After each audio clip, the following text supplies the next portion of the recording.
My mom taught me to make pies at a very young age because she loved pies, but she didn't love making them. And so this is something I've been doing my whole life. You put 2 cups of flour into a mixing bowl, add the salt, and then just kind of incorporate that. I've always used Crisco, but a couple of you suggested trying lard. And so I decided to try lard. It's actually cheaper than Crisco, and I started looking at the health benefits. It's so much better for you. And the pie crust, I thought it was good before. Wow, it makes that dough so much easier to work with. So incorporate that lard or the butter flavor Crisco in there.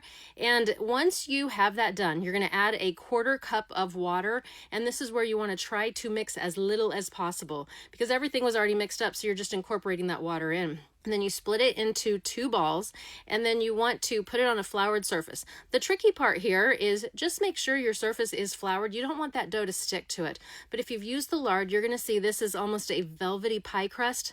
Roll it out to where it's an even thickness, a little bit larger than the size of the pie plate. I just fold it in half. I know there's the rolling pin trick and all that, but this is how I have always done it and love doing it.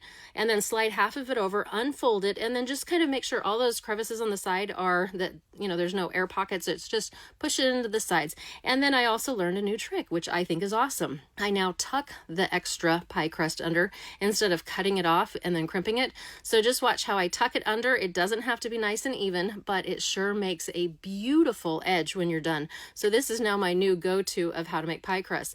Once you have that all tucked under, I just take like my thumb on one hand, and then I take my pointer finger and my other thumb and just kind of make the scalloped edges with my finger.